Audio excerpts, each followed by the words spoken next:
Shalom, selamat pagi untuk kita semua. Sejak semalam,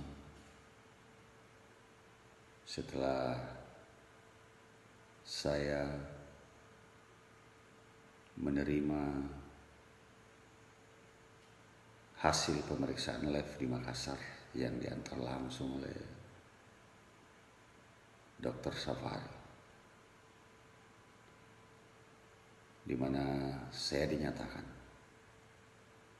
positif terpapar virus corona. Saya pun langsung dirujuk ke rumah sakit lagi pada ini di ruang isolasi untuk penanganan pengobatan sesuai dengan protokol COVID-19. Saya mohon maaf kepada seluruh teman-teman, sahabat-sahabat, dan secara khusus masyarakat Tanah Toraja, karena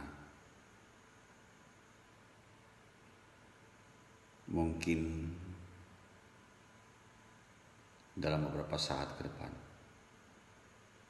saya tidak bersama-sama dengan teman-teman, sahabat-sahabat